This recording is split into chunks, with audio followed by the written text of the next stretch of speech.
when did you fall in love with like women in hip hop?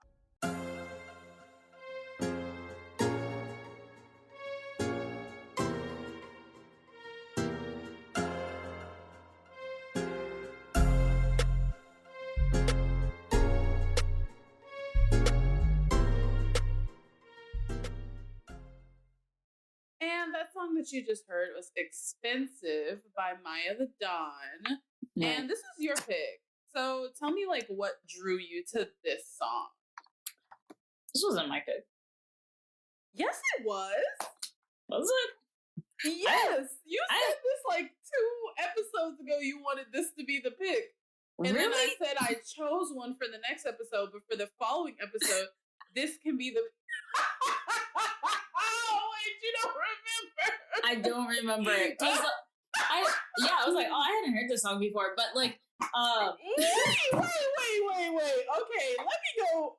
Wait a minute. Hold on. Because the songs that I listen to... I swear to God, you said that... Oh, I picked the wrong song. I picked the wrong song. I was like, that was not me. Okay, my bad. Anyway, though, I did enjoy this song. I told you I really liked that project. I think the last time that we talked. So I'm glad. I was like, oh look, she listened to the album. Like, my God. Okay, I guess this is my pick then. I don't know why I thought you said this song because I went back to our text. And yeah, that's definitely not the song that you said. That's not the song, but we'll roll with it. We're gonna roll with it. I like this song though. I thought it was cute. I thought it was fun. It's a nice song to drive to in the car. Exactly. I love how good she is with her catchy ass hooks. Like, I feel like she's just getting better and better all the time. You know what I mean? I know what you mean. And I did listen to the project in full. You are correct. Okay, there we go. You are correct. I did do it at your behest. And I really enjoyed it. Me too. I enjoyed it, and I think it just made me like really proud. Like I feel like I say that all the time on this show, but it really did though. I was like, you know what? A year ago, she had just one song, like a TikTok song, viral TikTok hit song, and we didn't know what was going to become of it because we were talking so much shit about TikTok viral hits and songs. You know what? Yeah. But you know what? I feel like that's the same thing that people used to say about Flo Milli. You know, like she's just going to be a one-hit wonder. And now look. Yeah. Well, everybody, welcome back to another episode of Where My Girls At. Yeah. We're back. It's been a minute since we dropped the episode. But you know what? I kind of feel like it's okay because we put out 3 episodes in October. And we don't usually do that. Yeah. So it kind of feels like it was fine that we only put out, this episode because, November's a bit of a slow month. And exactly what I said would happen but you know what? Let me stop. We're gonna get there. So what have you been up to? You got your hair done. You look cute. Thank you. Please don't tell me you're engaged. Oh Every my God. single person Same. that I know is engaged or pregnant or purchasing a home. Yeah. Am I just not shit, Brianna? No. I've been seeing literally without fail. Same. Without fail, and it's getting. I feel like it's just getting closer and closer, like to people. Every week, I see an engagement, like literally 2 or 3 times a week. Yeah, like engagement. Somebody's pregnant. Like it's happening all the time. So no, I am not engaged, but I've been seeing a lot of people like peripherally starting to get engaged. Is it just in the air? I think it's our time in life. I wanted to blame it because I was like, oh, I'm coming from the South. Maybe we get married early, but I'm like, damn, like we're getting there. We're in that time. I kind of did. I went to my friend's wedding last month. Like 2 just adult friends just getting married, and it's completely normal. Yeah, it's not out the window. It's not like a shotgun wedding or anything. Like it's a completely normal, age appropriate wedding. Because they wanted to. Yeah. They wanted to. Like, can you fucking imagine? I know. It's a pretty wild time right now. I mean, it is so wild. I'm so glad that you are also going through that. Oh yeah, deep into it. Yeah, but we love love. So happy to see the people happy and wanting to take the next step. But aside from seeing people getting engaged and pregnant, I've been traveling a lot. I was in Chicago. I was in your hometown. Yeah, Chicago. I was there for a friend's birthday. She just moved out to Chicago, and so my God. Yeah, how did you like it? It was cool. It was the first time in a while that I had visited a new major city. So I had never been to Chicago before. Wow, and your it was first cool. time. Yeah, and it was nice. Like the weather was great. I got deep dish. I don't know if I'm a fan. So sorry for you. I don't know if I'm a fan. Deep dish pizza. I don't know. Yeah, it's not. I don't know. It might not be my thing. It's too much. Yeah, the cheese and the sauce, like it's not like nobody should eat that. Like that's nobody likes deep dish who's actually from Chicago. Let's be clear. Like we don't eat that shit. But you know what? It's the attraction. For tourists. Like you gotta try it one time. Sure. Yeah. So I hadn't had it. Did you have an Italian beef? I didn't, and that's the next time I go. Time I go there, I gotta go. It was a quick couple of days, so that's fair. That's fair. So, but that's fair. But Chicago was great. Enjoyed it. Walked around. The Bean was closed, because it's under reconstruction. How do you reconstruct a bean that's made of metal? I don't know. It had foil on it. The bean was wrapped. I could not get close to it. To me, never in all my years. The bean just being closed? Yeah, the bean was closed, so I didn't get the chance to see it. I saw it from a distance, but I'm sorry. But Chicago was cool. Was in New York, visited my friend Alicia. Shout out Alicia. Yes! And then I was in Roanoke, really country Virginia. Why are you in Roanoke? Long weekend, friends hit me up. Spooky? It was not that. It was spooky getting there, but coming back, it was really beautiful to see the mountains and the fall colors. Shit, I believe in ghosts. Okay, and I don't want to bring none back. That's fair. I don't want to bring none back with me. Yeah, but that sounds fun. But yeah, lots of travel, and then Thanksgiving's coming up, so excited for the holidays. For Thanksgiving? Are you cooking?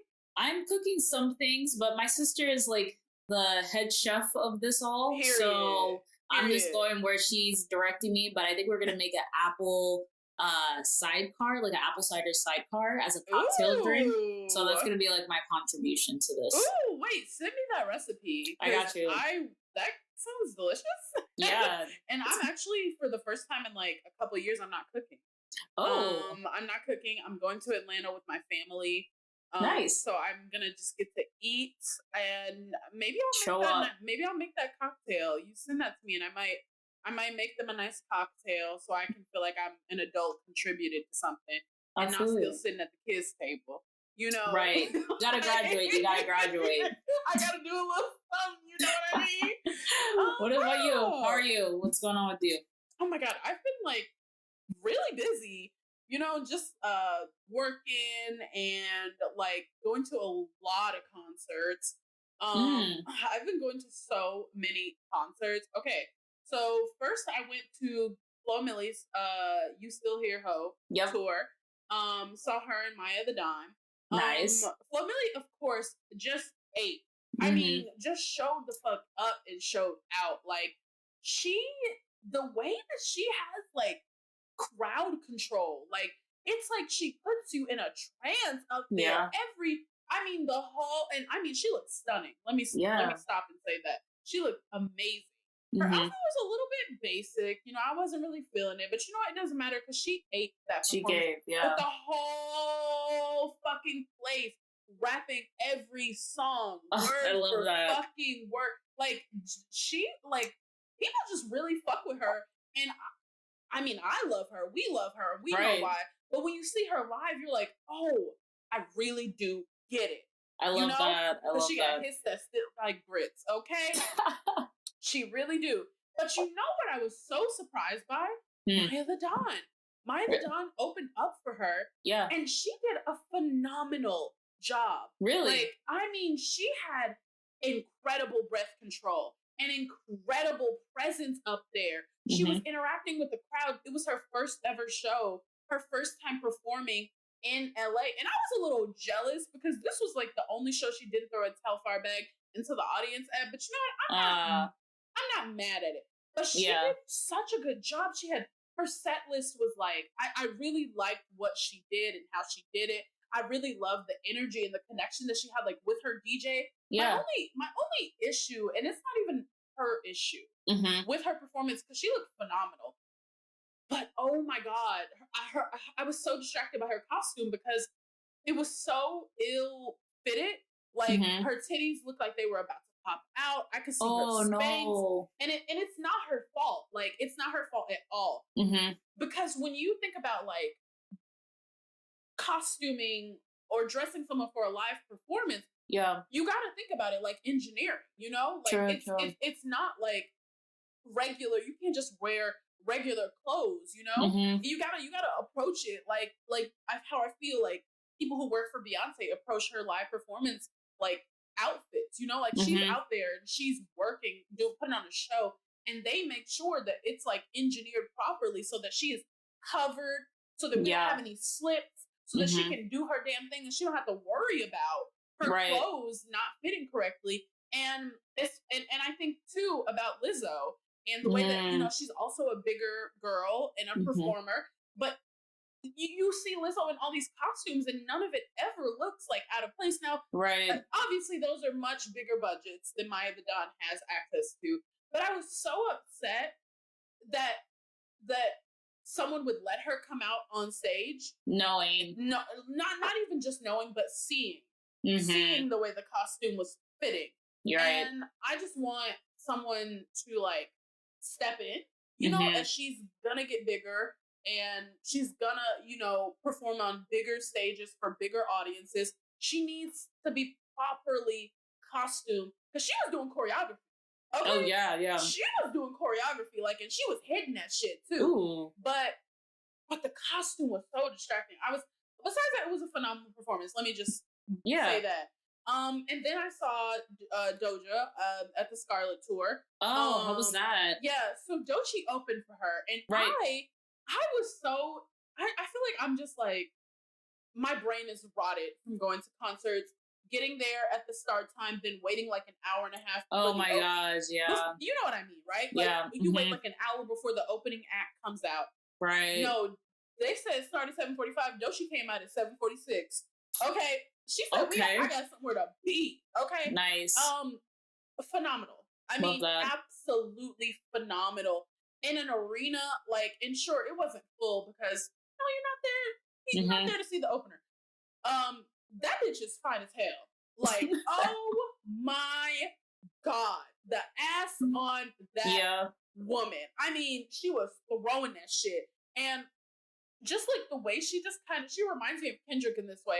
When she starts rapping, she just goes into like a trance state. You know, like she did no backing track, just up there giving it every fucking thing. My only issue though was like the screens, and I had a good seat. You know, I had a good seat. It was like not the floor, but I had like row 1, like level 1 seats or whatever. Nice. So I had a really good seat, but her screens, like, she's a dark-skinned woman, you know, like, a beautiful, gorgeous woman. Yeah. But they were not lighting her properly. So when you're looking at her on the screen, the image just looked so fucked up, you know? Like, and it was like, it kind of sucked because I feel like there was so much more visual, like, her set was very short, let me be clear. Yeah. Like, it was very short, but she performed all the right stuff for her set. She did Booty Drop, she did What It Is, she did Persuasive. She did, like, I think she showed us something unreleased. Like, I took a video of it, but I don't remember the name of it. Yeah. But she did a great, amazing job. That was my issue. Now, Doja. Okay. So, I don't know what I was expecting going into the show. I gotta be honest. But I don't think I got it. Why? I know it sounds strange. And here's what I was so excited to go and see her perform and go and see the show because I've just heard such good things about her as a live performer. Right. And I'm here to say they're very true. Incredible breath control, incredible presence. Like, just, I think there, but I think this wasn't the album, this wasn't the tour, this wasn't the venue, this wasn't the show that would be the best show of her skills. The set list was weird. I feel like if people really love Scarlett, they would like the set list. I mean, there were no transitions. She had one costume on. She wasn't doing any choreo. Okay. Even the order of the set list was weird and didn't make much sense. Absolutely zero interaction with the audience. Oh, like, really? Not speaking to anybody once. And you're in a stadium. I mean, not a stadium. You're in an arena, Doja Cat. And apparently, I looked up the box score of like what, how much money she made from that LA show, and she made $1.7 million, which is like at that show. And I just don't think it was worth it, you know, because I feel like she was out there, she was performing her heart out, but there was a disconnect. Like we expected something different from her, and she was trying so hard to subvert our expectations, and because of that, put on a lackluster performance. The visuals made no sense. The transitions made no sense. Like I said, she kept leaving the stage for these dance breaks, coming back after like 3 songs, no costume change. And I said, she was just taking a break. Yeah, she was just taking a fucking break. I said, your set is like overnight. It's like, it was a little bit, I feel like it was under 90 minutes, maybe. So I said, what the fuck, you 3 songs? Why are you doing this? And why the fuck is Say So still on the set list? I was about to say, so did you play any of her older stuff? So she did. And she did Tia Tamara, which everybody ate up, like went up for that. She did Woman, and it was like a really cool arrangement of it too. So shout out to her like band and everybody, because the band was live, which was incredible. Oh, that's cool. She did a really cool arrangement of that. I think she did Kiss Me More. And something else. I don't remember, but that's the thing. So overall, I'm gonna give the show a 7 out of 10. I think the direction of it was definitely a little bit weird. And I feel like, and my friends and I kept talking about this, like, I feel like the show would have worked better in a venue half that size. You know? Like, I just think it was too soon for Doja to be going on an arena tour. And it was so weird that LA, her hometown, and also just a huge venue, was the second stop on the tour. Okay, and I was like, this was like one of the first shows, right? It was. And to me, it felt like I was watching a rehearsal. You know what I mean? It felt like I was watching a rehearsal, and it could change. You know, maybe some people will have better experiences. That being said, you know, she's an incredible performer, and I can't wait for her to enter a new era and just be trying some new shit. And then I saw Bia. I saw Bia the same weekend that I saw Doja Cat, and she had 2 openers. She had Libra Jolie, and then she had Lakia open up for her. I'll start with Libra Jolie, who I was really excited to see. There weren't that many people in the audience. She was the first opener. They had all these fucking audio issues. Aww. And I was so, like, she was so grateful and so happy to be there. We love that. I know, it was so heartfelt and so sweet that I was like, you know, I'm gonna give you a pass because she did not do a great job.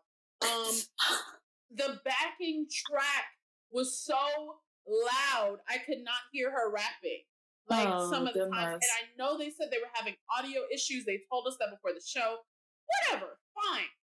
Then she sat down and did a song where she was sitting in the middle of her set, and I was like, you don't need to be sitting for any of your songs. And also, for you to only have like 3 or 4 songs, you did not choose the right 3 or 4 songs to perform. No. And so I was a little disappointed, and I feel like I'm going to give her performance a 5 out of 10 because of that.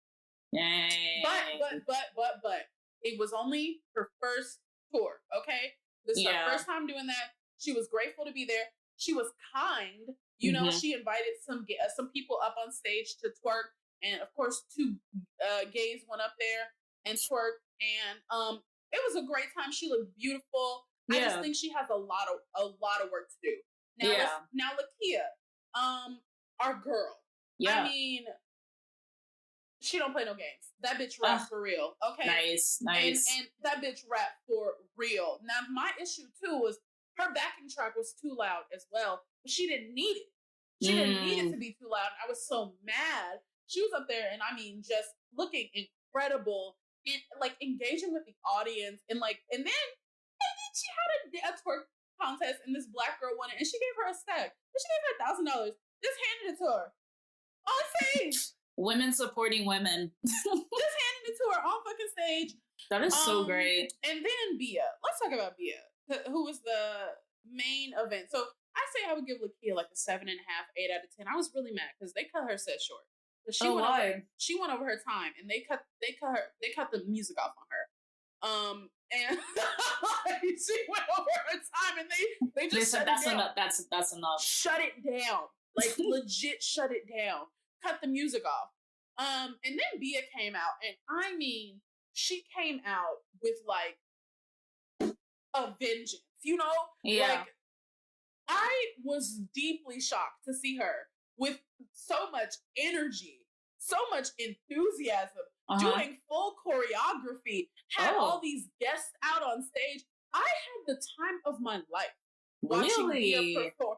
I was in shock because we don't know her to be this incredible live performer. When I tell you she ate that, like, I was like in shock and awe. I was sad that it was over. Like, wow, that's what it should be. I know, and I could not believe how good she was. Like, I was like, what the fuck is going? Like, I was prepared to have a good time. I was not prepared to have a great time. And Bia put on a fucking show. And on top of that, she is so gorgeous.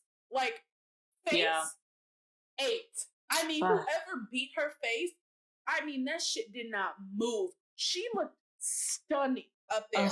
And she was wearing like little platform not sneakers, boots, or whatever, like combat boots. Baby, she was up there dancing, okay? Having a fucking ball. Whole shit was sold out for her. And I was really happy that like she put on such a good performance. Yeah. Another person that I saw, which really surprised me. You've been going to a bunch. I know. It just happened that they all happened so close. I went to this, what do you call it? I don't know. It was like not a festival, like a networking event or whatever. Sure. And to close it out, they had Lola Brooke come and perform. Okay. Baby, that's what I said. I said, how strange that Bloomberg would it be like, hey, Lola Brooke, do you want to come and perform for these people? But let me tell you, she killed it. Like, I was so, first of all, she's teeny, she's so tiny. Small. And seeing her in person, teeny, even teenier, even tinier. Like, she is so fucking tiny up on that stage. But oh my God, she was just so, like, fun. You know what I mean? Like, and I don't get that from her when you listen to her music. Maybe when you see like videos of her, like, yeah, she looks, but she was so energetic and so fun. And like the whole front row was like me and all of like my cohort, like who were there. And we're all like Black women, whatever. So she sees this whole front row of Black women like rapping her songs, and she was just like, I love y'all. Thank y'all so much. Like, y'all like made my day. And then one of my friends like went up on the stage and was like rapping one of her songs with her. I was like, wait a minute, you hold up. Like, so it's been like a lot of just like feeding my soul with music. I love live that music. And that's really what I've been up to. That's incredible. So it sounds like Bia was the best performer out of all of those. Well, if I'm adding Flo Milli into it, I still think everybody, Flo Milli, Maya the Dawn, like all the people you saw. Like, who's the top one that you saw? I really think this round it might have been Bia. I really enjoyed that show, but it's Bia and Flo like battling it out, like for who was my favorite of all the people that I saw. But Bia killed it, man. Like, oh my gosh, she really fucking killed it, and I was like shocked. Dang, you make me want to go to a concert now. I gotta go. I really think you should. Like, it really like surprised me, but in the best fucking way. Okay, should we get into some hot topics? Yeah, let's do it. Let's do it. Where do you want to start? I want to start with one thing about me. I am always right. And did I tell you there was no fucking way that Nicki Minaj was gonna release this album? Oh yeah. When she said she was gonna release it. Oh yeah, of course. She has pushed the release album the date back to December 8th, which is her birthday. But last week she was tweeting about how she just recorded her favorite song of the album. And I said, now y'all really think she's gonna release this fucking album in like 2 weeks and she's still recording music for this shit? I said, it's giving summer 2024. It's giving summer 2024. Can you imagine? Yes, I could. I really fully fucking could. I feel like that's some shit she would do, and she would just ghost us. She'd be like, hey guys, I just need to go focus on my family, and then not tweet for 8 months. That is exactly something Nicki Minaj would do. Like, what do you mean, can I imagine it? Hell my God. I just keep getting so nervous about this, like, this album release, because I just don't know what to expect. You have to stop with the expectations. We cannot expect anything from her. You're right. We just gotta take what we are given, Brianna. Yeah, you're right. I tweeted this, but I told everybody, like, when the album comes out, we're gonna dedicate a whole episode to it. So talking about this. Oh yeah, for sure. When will that be? Well, TBD, to be determined. we don't fucking know. We don't know. We have no idea. Also, in the news, Nicki covered U.S. Vogue. She's been on other Vogues before, but she's never been on U.S. Vogue. Really? Never, which seems strange, right? Yeah. But this is her first time covering U.S. Vogue. She looks great. She looks great, but you know she's only the second, like, female rapper to ever be on Vogue. And the first was Cardi B. It was Cardi B. The only two in the ever have been on the cover of U.S. Vogue. Okay, let's talk about the interview. That's wild. That's what I said. Not even like Queen Latifah? No! Not Queen Latifah, not Lil' Kim, not Missy. No! Just Cardi B and Nicki Minaj. Crazy. I mean, insane. Yeah. But let's talk about it. Okay, so did you get a chance to read the interview? And if so, what did you think? I did not read the interview. I was just mostly looking at her looks. You were looking at the looks. Did you watch her 73 questions, video? I watched part of it. I saw that she did a little bit of freestyling. Tell me what you thought about that. Okay, so, I mean, I thought it was cute. I thought that it was, like, a good little insight into, you know, behind the closed doors. I saw that she did the, what is it? The reference to Anna Wintour. Anna Wintour. Wintour. But that was, like, the extent to it. Like, I thought it was cute. I thought it was cute, but you know what? I read the article and I watched the 73 questions, and you know what? It really I said, she seems so normal in this article. Like, she like a regular person. Like, not insane, unhinged, completely off her rocker. She just seems normal as hell. So shout out to the interviewer who wrote this article. Let me pull it up. It's called The Art of Being Nicki Minaj by Rob Haskell. Rob Haskell, I don't know what you did to make her feel so, like, safe that she could not act like a fucking maniac. Because when she do interviews, she is either going to give absolute hostile, nuts or absolutely just hostile. There's nothing else. Nothing in between. Absolutely insane or completely wanting to fight you. But this was so pleasant to read. Oh my gosh. Okay, I'm going to have to read it a little bit more. Or I'm going to have to... Yeah. It was so pleasant. In the 73 questions, too, I also thought, wow, is she like a normal human being? She is like, a person, when she's not on Twitter? Acting like a fucking clown? Yeah. That being said, she looked incredible. I know. She really did. She pulled off everything. No, she really... And that's the one thing you can never say about Nicki Minaj. That is a gorgeous, stunning, beautiful woman. You can't take that away from her. Can never. My only qualm with this is I wish they had done something a little bit more outlandish. You know, a little bit more editorial. I was about to say. Yeah. What did you think about it? Yeah, I thought that there would be some more bolder fashion choices. I think, but I wonder if that's like a result of like the era of life that she's in, though, of like being a bit more I wouldn't say like go as far to say like conservative, but like I guess just motherhood 40? In some way. 40, yeah. I mean, I was a super freaky grandma, if you will.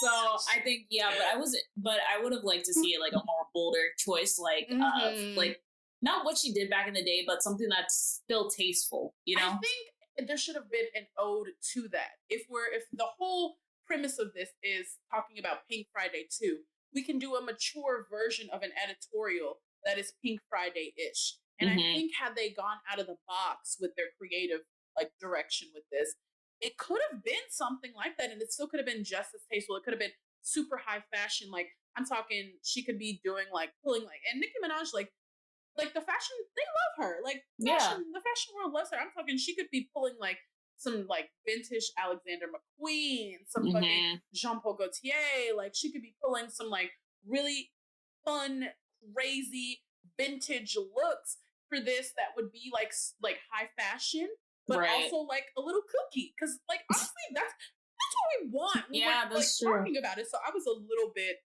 disappointed in that, but you know what? I'm gonna take it because I thought she looked wonderful. And maybe like you said, like the point of like her, like the point of the article was to like kind of show how like normal she is. Like these weren't that like, you know, out there. So it's like maybe that was a representation of the content, you know.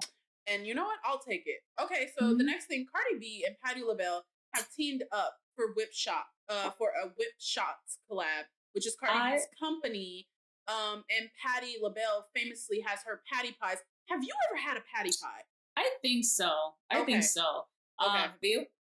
Oh, I love patty pies, honey. I get one every time I fuck up a real sweet potato pie. I swap it out and bring a patty pie to the function because people will never know. No, that's how good that shit is. I love me a patty pie.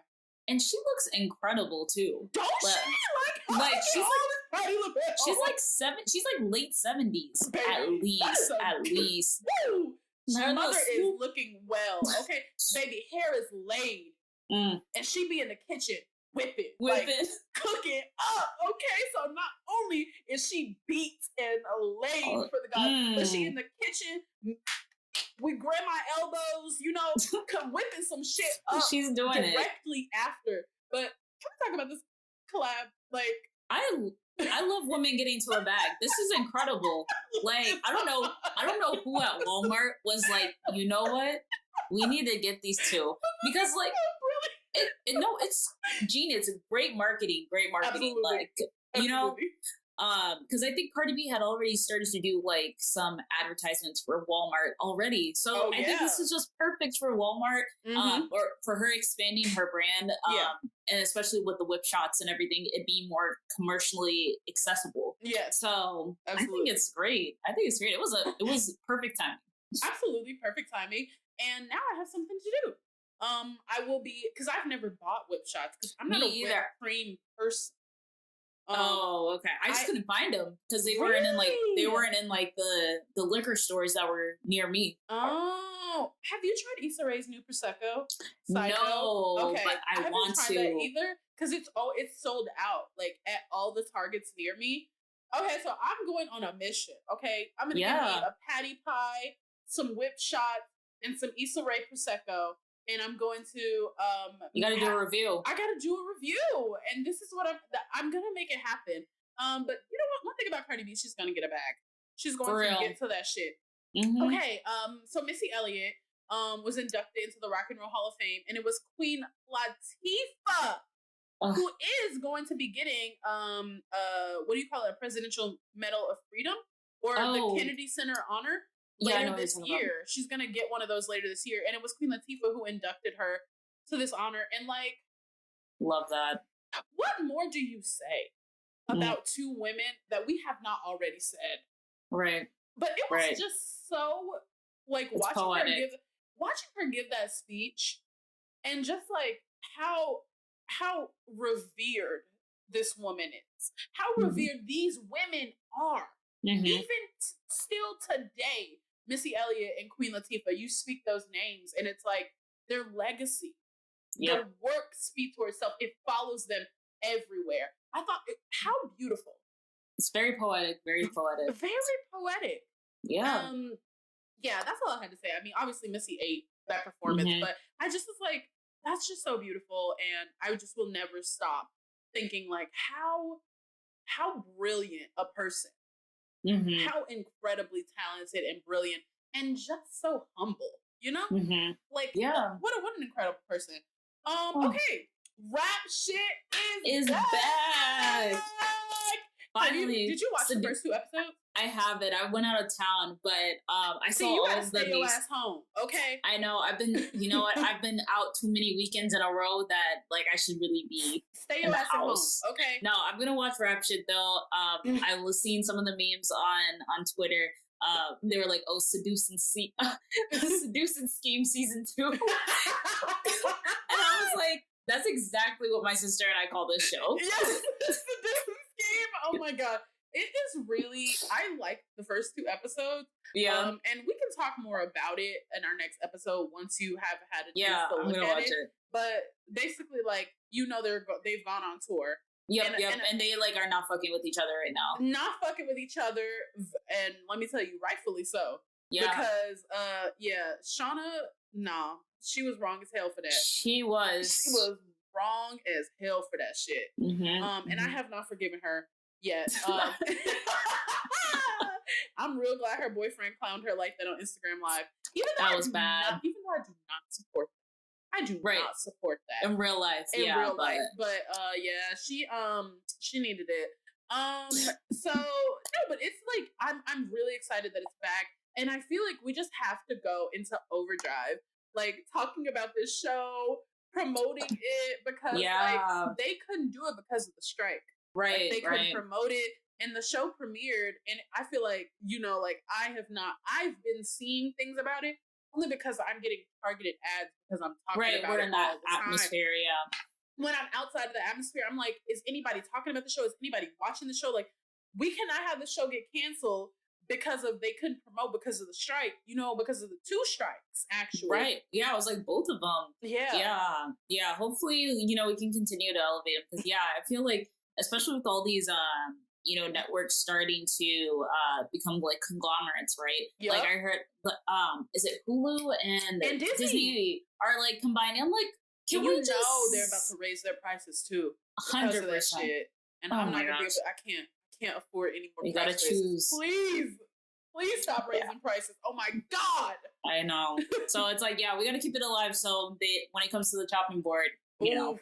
I don't even want to talk about chopping board with it, but you know, it's possible because HBO seems to be canceling things left and right. Baby, they're trying to pivot to unscripted because, you know, with unscripted, there aren't as many unions that you have to deal with.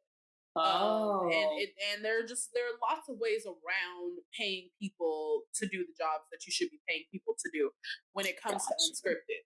And the new network executive at HBO Max, who is not a film or TV person, he's a businessman, and he's only thinking about the bottom line and not art.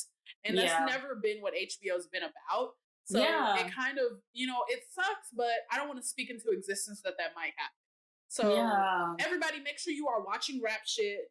One, because it's phenomenal. I really think it's truly like a show for this time and age, like in history and the moment that women are having in rap. Like, this is the show that like we need right now. Totally. But also just like think of it's a Black female showrunner, Black female executive producers, 2 Black women as leads.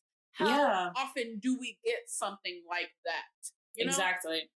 We gotta support the girls. Support the girls. Speaking of supporting the girls, let's talk about some people who are not supporting the girls. And you know what? Okay, I'm just gonna read this. Okay, so we know that Kaya, famously unemployed, is out here, you know, talking about Sexy Red and about how she's a whore and, you know, all this, like, just really, like, degrading her for no reason at all. Like, completely uncalled for is doing this. And then Jackie O on Facebook, who we all know. It sounds like such an auntie battle. It's such an auntie thing, but she has such an auntie name. Like, Angela Agape. Like, this is auntie as hell. Auntie down. So she posted this. Says, Kaya, Because Kaya said, like, you know, like, you didn't learn that from me. You know what I'm saying? Like, all that shit, she says that all the shit that the new generation of female rappers are doing, like, you didn't learn that from me. Kaya said that. And then Jackie O says, Kaya, you did teach the new female rappers that. Not only the young rappers, but an entire generation of girls. We all taught them wrong. Let's teach them something different now. It's called growth. Let me just start by saying I had a mom and a dad. May he rest in peace. But they taught me right from wrong. Okay, and I was still singing my neck, my back, lick my pussy, and my crack. But I knew not to do that in front of them. What the fuck are you talking about? You didn't teach me shit. Yeah. Like, I don't know. I think that's your point. It's like you can separate the two of like right and wrong versus like wanting to express yourself, validating, I guess, certain needs that women go through. Like, it's okay. But yeah, no, I think that's really, really corny. Very corny. That's the word. Corny. It's very corny, especially because I feel like if we're going to talk about what they did teach us, so many of these women were pivotal in young women's sexual liberation and sexual awakening and in owning their, you know, sexuality and in owning their beauty and things like that. And come to find out, these bitches' politics is all the way fucked up and completely at odds with the kind of shit that they were promoting. Bitch, what is it? Uchiwali or one mic? Because it can't be both. Like, what do you, like, I don't understand. That's not what you taught us, okay? If you're saying you taught us, and now you're saying you taught us wrong, okay? Yeah. But it's crazy because, like, what does Sexy Red do to anybody? For people to just be like... Literally just catching strays, being herself. I feel like she's been catching strays for months now. Well, because, like, people don't like... Honestly, I think point blank period, people don't like confident women. True. Like, even women don't like confident women. Especially when they're insecure themselves. Exactly. And so it's like, I think seeing her rise, her remaining to stay the same person throughout all of this, I think that bothers people. Yeah. So I'm not surprised that it's coming in for her, but it's like not warranted though. It's completely unwarranted. And let me tell you, it's not going to change anything. We are so deep in this, like, owning our sexuality and this liberated era, and like, you're not going to change that. And I'm at this point where I'm smart enough to know, like, I don't need to listen to you to still listen to your music. You know what I'm saying? Right. You can separate the two for sure. Yeah. Do you want to talk about this Sweetie article? Did you read it? I didn't. Okay, we don't have to talk about that. Let's talk about new music. Yeah, let's talk about this new music. Okay, so we have a lot of new music to talk about. There's obviously Megan Thee Stallion's single, Baby Tate's EP, Tierra Whack just dropped something, Glorilla, Shinsia, Lola Brooke, Flo Milli, Azealia Banks dropped music. So let's talk about it. Let's start with Cobra. Okay, so Cardi needs his ass beat. Number one, we finna jump that big nigga. Like, I got him from the front, you get him from the back. We gonna catch him out here lacking, and we gonna take him down. We gonna take him out at the knees, okay? I can't believe this shit. Like, are you serious? How dare you? Yeah. Honestly, okay, first, like, I'll speak about the song. The song itself, I thought what was incredible in the sense that she finds a way to turn her pain into something so beautiful. And I think this is a testimony that not all Black women have to be like this, but how resilient and how strong she is. And I think the amount of, you know, self-awareness that she goes through after, like, processing these situations in her life and still coming up on the other side of being able to tell the tale of, like, this is what I went through. This is what I want to be like going forward. I think it's so incredible. So, like, I really, it pained me to hear some of those lines because I was like, damn, like, this is hurt. But deeply. I think it was really cool how she was able to turn it into something really, really beautiful.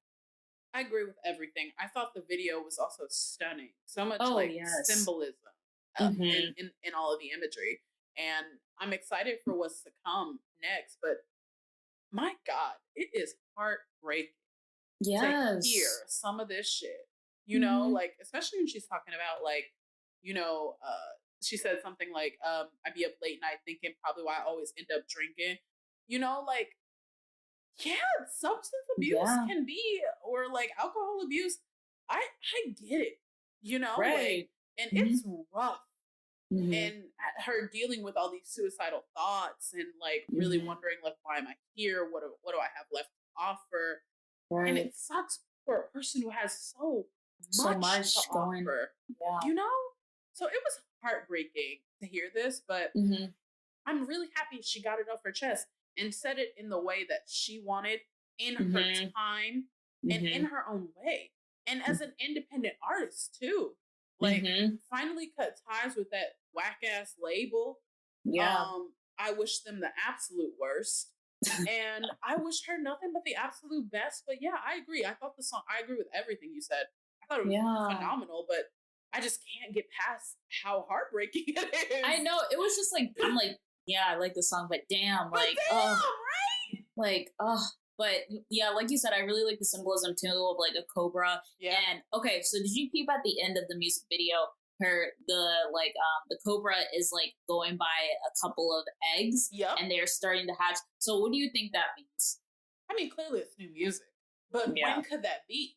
Like, I don't know when the season for it would be. I have no idea what it might sound like. I don't know. It's winter. It's winter. But where's Tina Snow? Sure, but I mean, like, I can't even. That song gives me no indication of what the new music would sound like at all. You know what I mean? Like, everybody's talking about, like, maybe she's going to go rock and alternative. And I was like, you know what?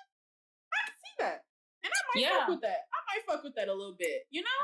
Yeah, I was about to say, because, like, I was listening to the song with my friend in the car, and she also did a remix with, I'm forgetting the name of the band, but it's, like, a rock band that did the, like, the instrumentals behind it. Behind it. And she was like, Meg is just like me for real, because it's like a lot of black girls like grew up with like Paramore and like love that type of beat. So I think it definitely, you know, coincides well. So I could see it happening. I could see it happening. Hold on. Okay, there was a fire truck. Okay. What else stood out to you of any of this? What else did you have a chance to listen to? I enjoyed the Tierra Whack song. I did too. That. I love the Tierra Whack song. Okay, what did you tell me? What were your thoughts? I don't know, it just like reminded me of some of her older stuff, and I think it just took me back to a younger version of me, and so I appreciated it because I think it felt like reminiscent of something familiar. No, absolutely, absolutely, it did. I mean. Just the talent and the confidence. It's Tierra Whack. Like, you really cannot tell her shit about herself or her skills. Like, she just knows she has it, and she knows she has it. And you hear that in the work. You hear the confidence, the cockiness, all of that shit in this. And I'm like, you know what? It is absolutely time for it to be Tierra Whack season again. So definitely, I'm all for it. Okay, what did you think about the Flo Milli song? I did like this song. I thought it was cool. I think it was the reaching back into, I forget what sample it was, that she took from, but I enjoyed the song. I enjoyed the song, and people were saying like it should have been like released in the summertime. And I'm trying to think, like, I feel like it would have hit a lot different. BGC would have hit a lot different if it had been released in the summertime. I think it would have too, because of like, think about like the package that she was releasing over the summer of like all of those samples that she had. Right. So I think it would have made sense. Maybe she's just trying to get it off. Like, I don't know. You know what? And more power to her. What about the Baby Tate EP? Did you listen to that? I listened to some of it. From the first couple of songs that I heard, it sounded like it's a lot of her getting comfortable with herself again. Like, I think to me, what I interpreted from hearing all of this was like, she has this like idea of like who she is or who she's supposed to be, and then the reality of who she is. Yeah. And so I think she was kind of chronicling that in her EP was what I got from like the beginning of it. Yeah. I did listen to the whole thing, and I thought it was just like phenomenal. You know, like one thing about her, I do feel like she's having this renaissance of like, you know, not finding her sound, but going back to the sound that felt very true to her. And also just like as an artist, like I feel like she's grown like exponentially. Like her lyricism is great. I mean, she can make a fucking hit. I mean, like in the way that she's been rolling out this album, it's been incredible to watch. It's like all of the music videos. It's like, well, she's doing it like it's a play. You know what I mean? Like it's a musical. It's supposed to be a musical. And I mean, like, you can just see the theatricality in her and the showmanship. Like, she is putting on a show. And one thing about her, Baby Tate and Jersey club music, like, I mean, she just has that shit on lock. Like, I really like this EP. Okay, I gotta watch the visualizer. Yeah. You know what else I really like? I kind of like the Azealia Banks song. Did you listen to that? I don't think I listened to that one. It was you know, a little bit different for Azealia Banks, but I kind of fucked with it, and it just reminds me, like, God, I really hate that she is so talented because she's just always wrong. You know, like always so loud and so fucking wrong. But damn, can that bitch rap? You know, like it is such a hard place to exist in because I'm like, what a problematic person. Like, what new shit is she gonna say? Like the other day, she was like, "I'm really tired of hiding it. Chris Brown is one of my favorite artists ever." What? Oh, girl! Of all the shit you could have said, and this was what you were keeping inside. You don't hide anything. So why did you sit on this for so long? I don't know what's going on with her. However, I really like the new song "Dilemma." Yeah. Did anything else stick out to you at all? I was about to say this other song by Lola Brooks. It wasn't the one that you have put on there. It was the one with Coi Leray. Oh yeah, I enjoyed that song. I did like that song. Coi Leray kind of carried. You know what? She kind of did. You know, but you know, we don't talk about Coi Leray in just a minute. But no, I totally agree. I started to listen to Dennis' Daughter, which is her new album, EP, whatever she's called it, her latest project. I listened to a couple of the songs, and I was like, you know what? I kind of like this a little bit. You know what? For a first project, I think it's right now. I can't give a full, whatever, because I haven't listened to it. But I'm like, okay, all right. You got me. Yeah, I need to listen to it. I think that's only like half an hour. Oh, okay, cool. Because like I feel like this is a way to like either like propel her forward or to keep her where she is, because it's like I think she has to continuously, or at least right now at this point of her career, like show that she's more than just like don't play with it. Right. Like in that one sound. Like she's a complete artist, and it sounds like from her performance, and like obviously we know she's talented. Can she like put that together within a project? So I from what I'm hearing, I don't know. I can't make that assessment based on what I've heard yet, but I like it. You know, and maybe next episode, once I've had the chance to like fully listen to it and digest it, I'll have like better thoughts about it. Same. But should we get into our main topic? Yeah, let's do it. All right, guys. So the Grammy nominations have come out. And if you know, like, or if you don't know, and you're listening to this, the Grammys have always had a very tumultuous history with rap and with R&B. No, I'm not gonna say R&B. With rap, mostly rap, yeah. With rap and rappers, like the relationship's been complicated because it was only in 1989 that they even added rap categories, which I guess makes sense. I feel like they could have done it a little bit earlier, but it was only in '89 that they added the best rap performance category, which went to DJ Jazzy Jeff and the Fresh Prince, aka Will Smith.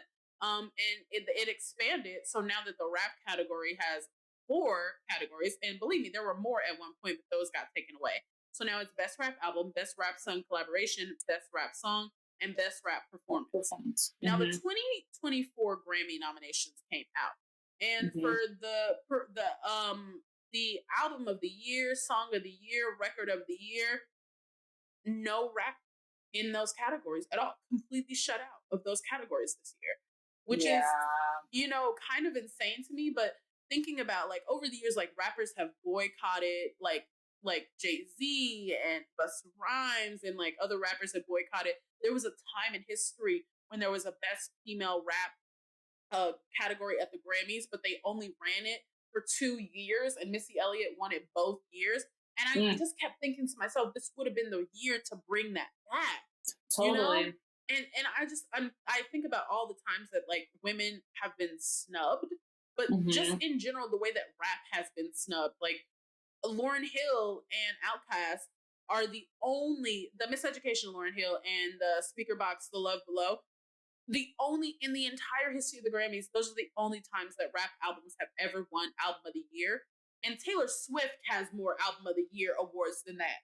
And you're telling me that in an entire genre, and then there's several people, rappers like Tupac, Biggie, Nas, Snoop Dogg, Ice Cube, Tribe Called Quest, MC Lyte, NWA, Rum DMC, who have never received a Grammy. Never received a Grammy. Wild. Crazy. Like, yeah.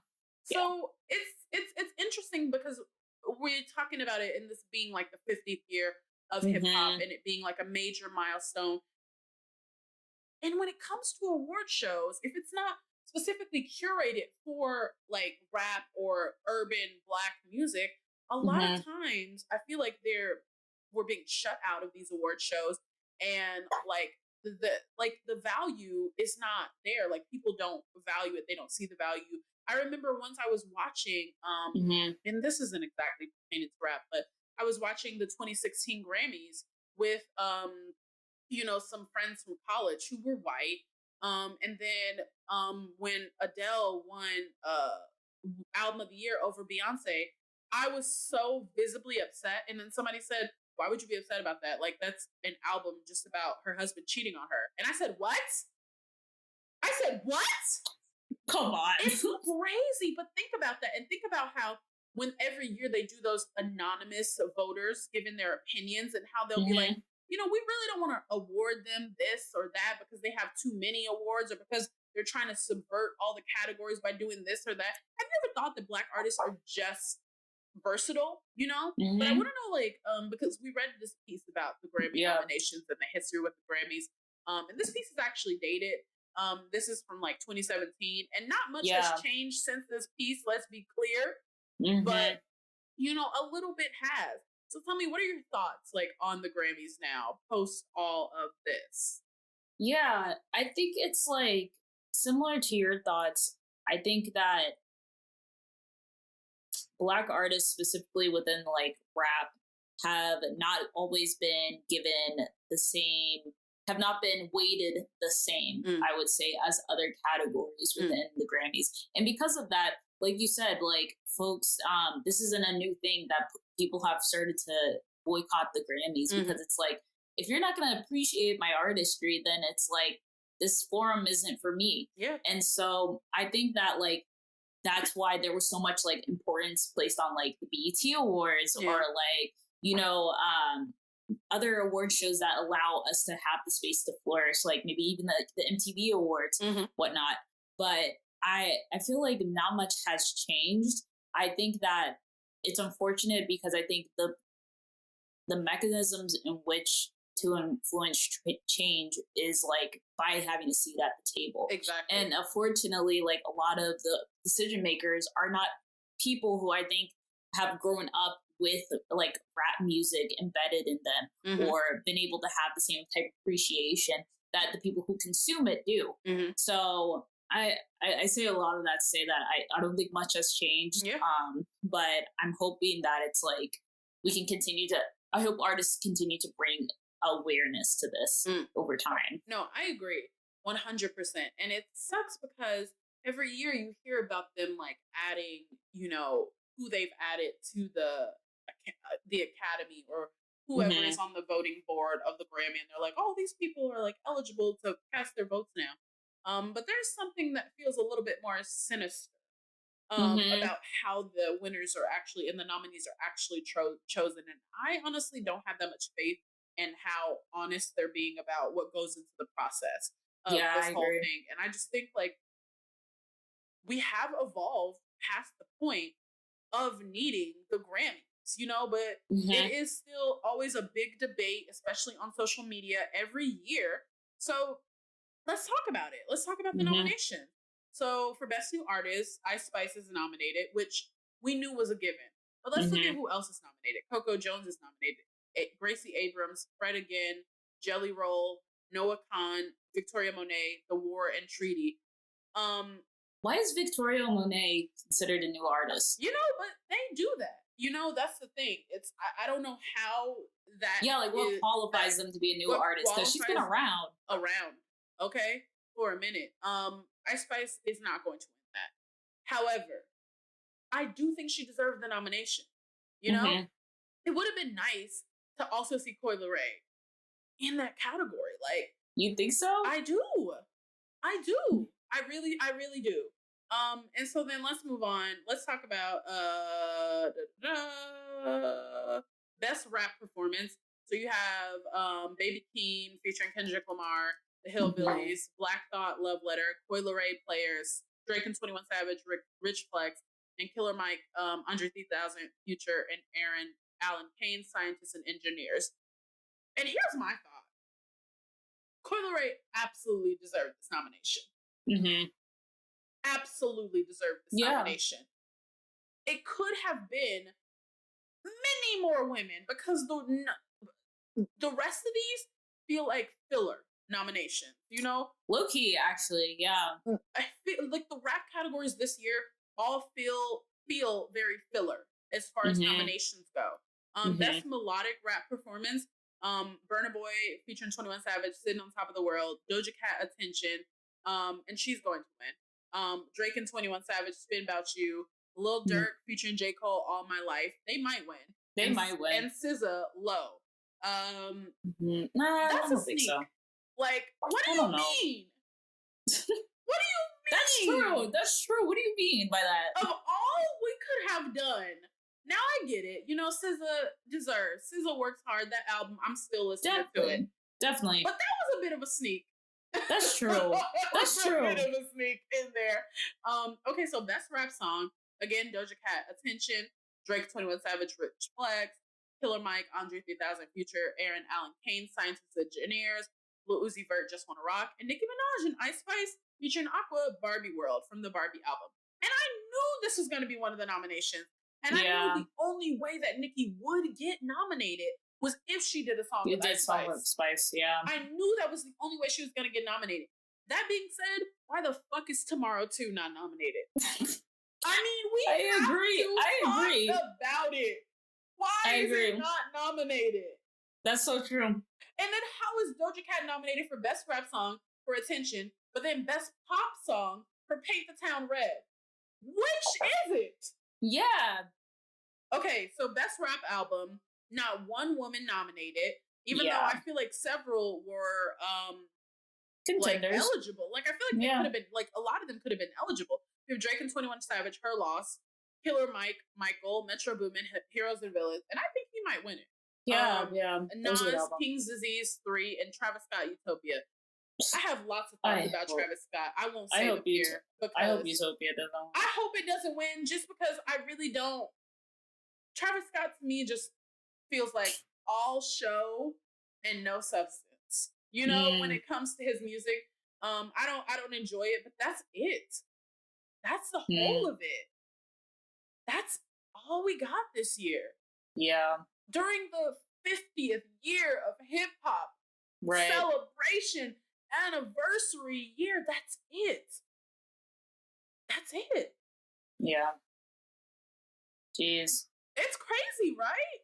No, it is crazy. Like, I don't know. And I'm wondering, like, if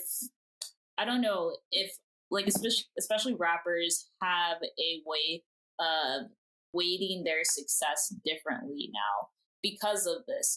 Like, you know what I mean? Like how? Like, how else would they like in the sense of like, okay, if I'm not being recognized this way, maybe it's selling out my like hometown on my tour. Okay. Maybe it's like being able to like perform at this place, like this is Super Bowl or like this kind of commercial. Like, I wonder if there's like a certain way that they're like, okay, this is my industry stamp of approval of like being at the top of my game.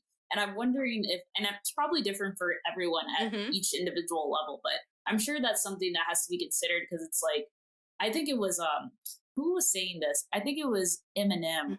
He was saying how, like, I think 50 Cent's first album got passed up as like either rap album of the year or something like that. Right. And he was like, I knew that the Grammys were rigged after this, because there's no way that this should have gotten passed up. So I wonder if it's something like maybe individually or like something that they've talked about as a collective of like, oh, maybe this is how I see myself now being at like a top of my game type of deal. So that's something I think to consider, because I think it's time for us to evolve past the Grammys. You know, like Solange said, we need to create our own award shows, which we did. Don't forget to vote, y'all. Okay, don't forget to vote in the Where My Girls At Awards, which is not rigged. Right, it's not rigged. The people rule. The people rule. The people have the final say.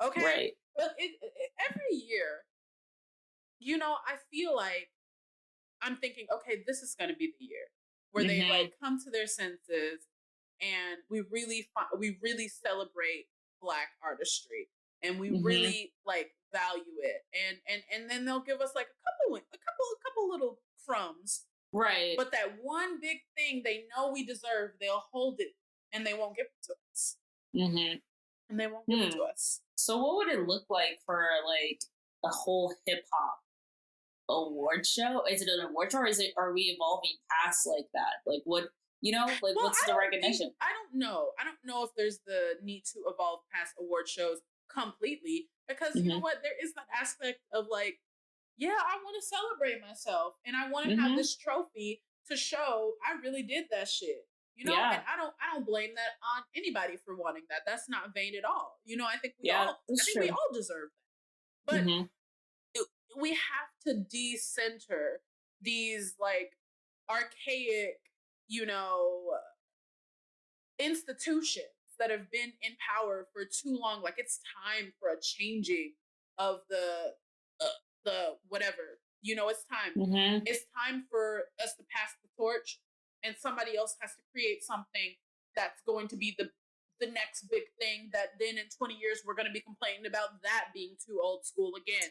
But it's time, you know, like the people are moving, and the people and like the institution of like award shows, these major award shows are have parted and have moved in two different directions, and it feels like they're not listening to what the people have responded to, you know, and they're not valuing it, and they're like, we know better than you, but you don't always know better than us. Actually, most times you don't.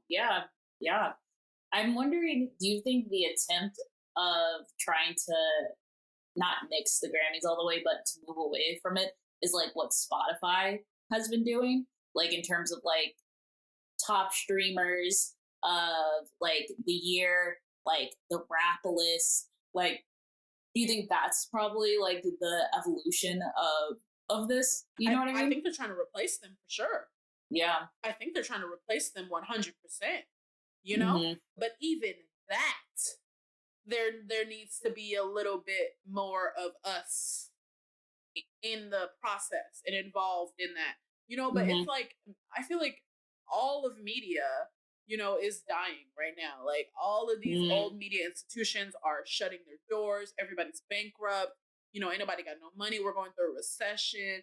So it's hard to say who will be up next, because nobody has the money to do it right now. But I know there will be something. Hell, maybe it'll be us. Yes. It could be us. It could be. Why not? Why the hell not? Okay, should we do music breaks? Yeah, let's do it. Let's do it. Yeah, I do. Okay. I had just heard this on Instagram, I think, but it's a little bit older. It's called "It's Perfect" by what's his name? Perfect by Sauce something, but it has but it has Doja Cat and Bia on the remix. Oh, I heard this song. Cousin Stiz. Yes. That's what it is. Yes. So it's a perfect remix with Doja Cat and Bia. Yes, I love that. Mine, I actually heard while I was like just riding in a car with somebody, and this song came on, and it samples Goodies by Sierra, but it's called Goodies by Nai. And it's really good. Like, I've really been bopping to this like all week. So that's my music rag. Ooh, you look it up. Yeah, no, it's really good. I'll send it to you. So if you made it all the way to this episode, thank you guys so much for listening. Don't forget to vote in our award show. And we'll see you guys in our next episode. Bye. Bye. Thank you for listening to this episode of Where My Girls At, a podcast about Black women in hip hop. Where My Girls At is produced and edited by Mariah Woods and hosted by Mariah Woods and Brianna LaRosliere. Follow us on Twitter at Where My Girls At 2, on Instagram at Where My Girls At _TH, and on TikTok at Where My Girls At Pod. See you next time.